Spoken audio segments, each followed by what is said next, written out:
కృష్ణా నదీ జలాలను ఆంధ్రప్రదేశ్ అక్రమంగా కన్నుకపోయింది.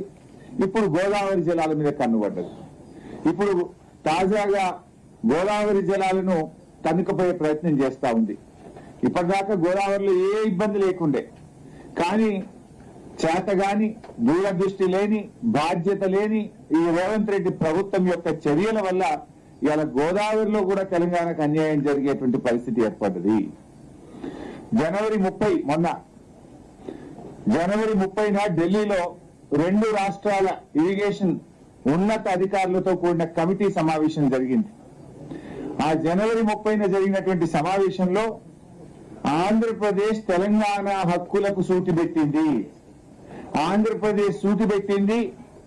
తెలంగాణ నుంచి హాజరైన అధికారులు డూడు బస్వన్నల్లాగా తల ఊపిండ్రు. సిడబ్ల్యూసి ఇదే అదనుగా భావించి బీజేపీ ఈరోజు ఆంధ్రప్రదేశ్ చెప్పు చేతుల్లో ఉంది కనుక దీన్ని అడ్వాంటేజ్ గా తీసుకొని ఇవాళ గోదావరిలో తెలంగాణకు శాశ్వతంగా నష్టం చేసే విధంగా సిడబ్ల్యూసి యొక్క చర్యలున్నాయి.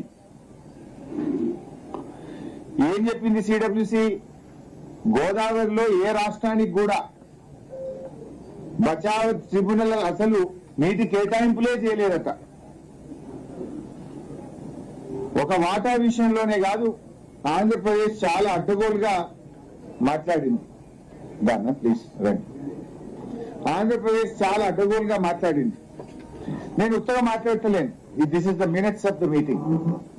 ఢిల్లీలో 30 జనవరి నాడు ఆంధ్రప్రదేశ్, తెలంగాణ కేంద్ర ప్రభుత్వ అధికారులు కలిసి సంయుక్తంగా ఢిల్లీలో నిర్వహించిన మీటింగ్ మినిట్స్. ఇది ఎప్పుడు వచ్చింది మినిట్స్ అంటే మన చేతికి 12 ఫిబ్రవరి 2026 నాడు వచ్చింది. జనవరి 30 నాడు మీటింగ్ అయింది. 12 ఫిబ్రవరి నాడు మన రాష్ట్రానికి మినిట్స్ వచ్చినాయి. ఇవాళ ఏంటిది?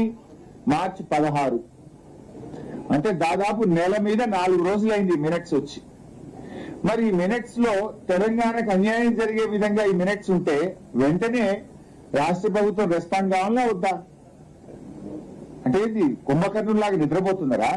గాడిద పళ్ళు దోముతున్నారా? గోదావరి జలాలకు తెలంగాణకు తీవ్ర అన్యాయం చేసే విధంగా ఈ మినిట్స్ వచ్చినాయి. మినిట్స్ వచ్చి నెల మీద 4 రోజులైనా రేవంత్ రెడ్డి, ఉత్తమ్ కుమార్ రెడ్డి ఏం నిద్రపోతున్నారా? లేదు చంద్రబాబుకు దాసోహం అయిపోయిందా? ఈ రాష్ట్రాన్ని ఆంధ్రప్రదేశ్ లో తాకట్టు పెట్టిందా? రాష్ట్ర ప్రయోజనాలంటే మీకు పట్టవా? ఈ మినిట్స్ వస్తే ఎందుకు స్పందించలేదు? వినిపిస్తా ఏముందో ఇలా. అంటే అసలు ఈ మీటింగ్కే పోను అన్నారు. మీకు తెలుసు కదా, అసలు ఈ మీటింగ్కే పోము అన్నారు. పోము అని మీటింగ్ కు ఎందుకో మోకాళ్ళ మీద పరిగెత్తిపోయింది. మళ్ళీ ఏం చెప్పిండ్రు? మేము ఒక ఉత్తరం రాసినాం, ఈ మీటింగ్ లో గోదావరి బనకచెర్ల ఎజెండాలో లేకుంటేనే మీటింగ్ పోతాము అన్నారు.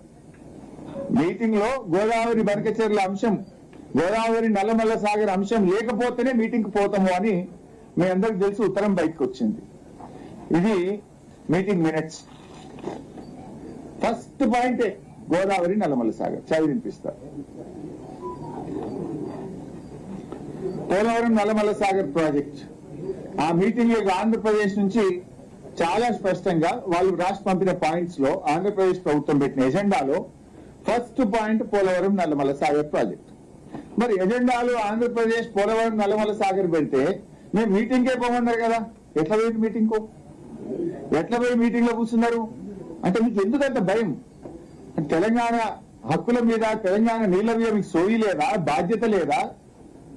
ఒక ఆయన తెచ్చిపెట్టిన అడ్వైజర్ ఆదిత్యనాథ్ దాస్, ఆయన పక్కా ఆంధ్రప్రదేశ్ ఏజెంట్, చంద్రబాబు ఏజెంట్, తెలంగాణ ద్రోహి. ఆయనను ఇవాళ తెలంగాణ తరఫున చైర్మన్ గా మీరు మీటింగ్ పంపితే జరగకపోతే ఏం జరుగుతుంది?